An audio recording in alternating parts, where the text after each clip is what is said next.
दोस्तों, चंद्रयान-3 अपने लैंडिंग के आखिरी वक्त में पहुंच चुका है। वैज्ञानिकों ने इसके तीनों इंजनों को चालू कर दिया है। इस समय चंद्रयान-3 को लेकर बहुत बड़ी खबर निकलकर सामने आ रही है, जिसे सुनकर आप खुशी से झूम उठेंगे। इसरो ने चंद्रयान को लेकर जो खबर दी है, उसको सुनकर हर भारतीय का सीना गर्व से चौड़ा हो जाएगा। जिस चंद्रयान-3 की लैंडिंग का दुनिया बेसब्री से इंतजार कर रही थी, अब इंतजार की घड़ी खत्म हो चुकी है। इसरो ने अभी एक बहुत ही बड़ी खुशखबरी दी है। साथ ही साथ नासा के वैज्ञानिकों ने भी चंद्रयान-3 को लेकर एक ऐसी बात कही है, जिसे सुनकर हर कोई चंद्रयान-3 पर गर्व महसूस कर रहा है। दोस्तों, रूस ने इसरो के वैज्ञानिकों को बधाई देते हुए कहा कि इसरो ने इतिहास रच दिया है। हमारे लूनर 25 से पहले चंद्रयान-3 चंद्रमा की सतह को छूने जा रहा है। हमें इसरो की टेक्नोलॉजी और मेहनत पर फख्र महसूस हो रहा है। साथ ही साथ रशिया ने यह भी कहा कि इसरो जैसे वैज्ञानिक हमारे पास भी होते तो हम भी कम बजट में चंद्रयान-3 की तरह चांद की सतह को फतह कर लेते। इसरो की दुनिया के कोने कोने में तारीफ हो रही है, क्योंकि इसरो ने काम ही कुछ ऐसा करके दिखाया है। दोस्तों, इसरो ने जो कारनामा करके दिखाया है, वह वाकई में काबिल तारीफ है। आपको बता दें कि चंद्रयान-3 ने लैंडिंग के लगभग सभी पड़ाव को पूरा कर लिया है। अब चंद्रयान-3 चांद की सतह से महज 150 किलोमीटर दूर है। ऐसा करने के बाद इसरो के स्पेस सेंटर में खुशी की लहर दौड़ गई है और पूरी दुनिया में खलबली मची हुई है। इसरो के वैज्ञानिकों ने चंद्रयान-3 का लैंडिंग प्रोसीजर पूरी तरह से शुरू कर दिया है। इस बात को लेकर इसरो के वैज्ञानिक बहुत ही उत्साहित हैं, क्योंकि दोस्तों उनका खुश होना भी लाजमी है, क्योंकि इस सफलता के पीछे वर्षों की कड़ी मेहनत लगी है। लेकिन अब वह समय आ चुका है जब चंद्रयान-3 भारत का भविष्य लिखने जा रहा है। मतलब इसरो का नाम इतिहास के पन्नों में लिखा जा रहा है। दोस्तों, आपको फिर से बता दें, चंद्रयान-3 चांद की सतह से मात्र 150 किलोमीटर दूर है। अब सवाल उठता है कि आखिर इसरो अगला स्टेप कौन सा लेता है? इसकी लैंडिंग कैसे कराई जाएगी? आखिर कैसे इतने चैलेंजिंग रास्ते पर इसरो चंद्रयान-3 की सॉफ्ट लैंडिंग करवा पाएगा?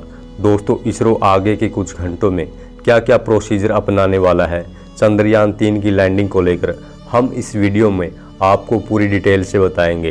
कैसे इसकी सॉफ्ट लैंडिंग कराई जाएगी, मतलब सफलतापूर्वक से चंद्रमा के सबसे कठोर एरिया उत्तरी ध्रुव पर लैंड करवाया जाएगा। आपको बता दें कि इस जगह पर दुनिया का कोई भी स्पेसक्राफ्ट आज तक लैंडिंग करने में कामयाब नहीं हो पाया है। जैसे जैसे चंद्रयान-3 चांद की सतह के पास आता जा रहा है, इसरो के वैज्ञानिक इसको लेकर अलर्ट हो चुके हैं, सब एक्शन में आ चुके हैं। इसरो स्पेस सेंटर में माहौल कुछ तनावपूर्ण सा हो गया है, क्योंकि इसरो के वैज्ञानिक नहीं चाहते कि लैंडिंग के इस नाजुक पल में कोई भी लापरवाही या गलती न हो। इसरो के जिन वैज्ञानिकों को इसके इंजन चालू करने, इसके सेंसर चालू करने के आर्डर दिए थे, उनको फिर से अलर्ट रहने के लिए बोल दिया गया है। अब वक्त आ चुका है, आप लोग चौकन्ने हो जाइए। इसके मद्देनज़र इसरो के वैज्ञानिकों ने चंद्रयान-3 के तीनों इंजनों को चालू कर दिया है। चंद्रयान-3 में लगे यह तीनों इंजन लैंडिंग के हिसाब से बहुत ही महत्वपूर्ण है। अब तक इनको चालू नहीं किया गया था, मतलब इनको फाइनली स्टेज के लिए रखा गया था, मतलब इनको लैंडिंग के वक्त के लिए ही रखा गया था, ताकि जब लैंडिंग का प्रोसीजर शुरू हो तब इनको ऑन किया जाए। यह तीनों इंजन चंद्रयान-3 की स्पीड को बैलेंस करके रखेंगे, उसको सॉफ्ट लैंडिंग करने में मदद करेंगे। यहाँ से चंद्रयान-3 का ग्रेविटेशनल फोर्स काफ़ी स्ट्रांग हो जाता है, क्योंकि यहाँ की ग्रेविटी पृथ्वी के मुकाबले 6 गुना कम है, जिसकी वजह से अगर कोई भारी चीज़ चांद की सतह की ओर आ रही है तो धरती के मुकाबले इसकी स्पीड 6 गुना ज़्यादा हो जाती है। मतलब उसके क्रैश होने के चांसेस बहुत ज़्यादा होते हैं, इसलिए उसकी स्पीड को कम करना बहुत बड़ा चैलेंज है। यही सबसे बड़ा कारण है कि विश्व की बड़ी बड़ी स्पेस एजेंसियां भी आज तक चंद्रमा की इस सतह पर सॉफ्ट लैंडिंग कराने में कामयाब नहीं हो पाई है, क्योंकि यहाँ आने के बाद रिस्क बहुत ज़्यादा बढ़ जाता है। दोस्तों, इसरो किसी भी हालात में रशिया के लूना 25 से पहले चांद की सतह पर लैंडिंग करवाना चाहता है। इसलिए इसरो ने रिस्क लेकर प्लान बनाया है कि हम चंद्रयान-3 को वर्टिकल लैंडिंग करवाएंगे। चंद्रयान-3 के पास बेहद स्ट्रोक इंजन होने के साथ साथ अच्छे राडार और एडवांस टेक्नोलॉजी के सेंसर लगे हुए हैं, इसलिए किसी प्रकार की कोई दिक्कत नहीं आने वाली है, जिसे हम आसानी से चंद्रयान-3 को लैंड करवा सकते हैं। इसलिए इसरो के वैज्ञानिकों ने मिलकर निर्णय लिया है कि हम चंद्रयान-3 का लैंडिंग प्रोसीजर ऑन कर देते हैं। दोस्तों, वर्टिकल लैंडिंग में एक दिक्कत और आती है कि चंद्रयान 3 के हर एंगल को कैप्चर नहीं किया जा सकता, लेकिन चंद्रयान 2 का जो ऑर्बिटर है वह चंद्रयान 3 के हर पार्ट को कैप्चर कर रहा है।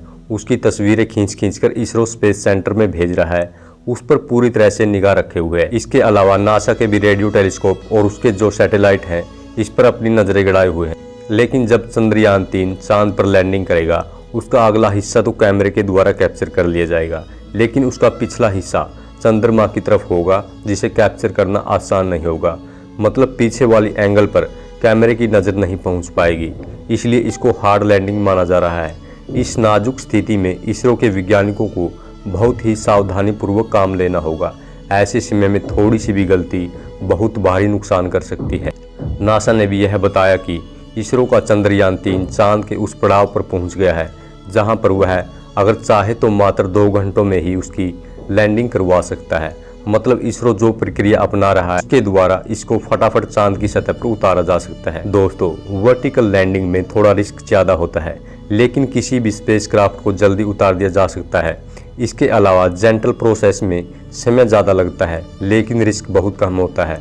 लेकिन अब इसरो के पास कोई ज़्यादा ऑप्शंस नहीं है, वह इस समय अपने प्लान बी के मुताबिक चल रहा है। इसरो के वैज्ञानिक भी इस समय नासा से मदद ले रहे हैं, क्योंकि नासा के बहुत से स्पेसक्राफ्ट इस समय चांद की सतह के आसपास हैं, जिसके द्वारा इसरो के वैज्ञानिक उनके स्पेसक्राफ्ट की मदद लेंगे ताकि चंद्रयान 3 का जो हिस्सा उनके स्पेसक्राफ्ट की तरफ होगा उनके द्वारा आसानी से इसको कैप्चर किया जा सके। जैसे जैसे चंद्रयान 3 लैंडिंग करेगा, नासा के स्पेसक्राफ्ट नासा को इसका पूरा डाटा भेजेंगे, जिसकी वजह से इसरो नासा से संपर्क बनाकर रखेगा ताकि पल पल की जानकारी उसे मिल सके।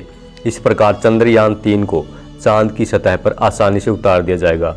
दोस्तों, चंद्रयान 3 को सफल बनाने के लिए बहुत सारे देश लगे हुए हैं। वह भी चाहते हैं कि उनको भी कुछ जानकारियां मिले चंद्रमा के बारे में, इसलिए वह भी पूरी शिद्दत के साथ इसरो की मदद कर रहे हैं। आज के लिए इतना ही दोस्तों। वीडियो देखने के लिए आपका दिल से धन्यवाद। जय हिंद, जय भारत।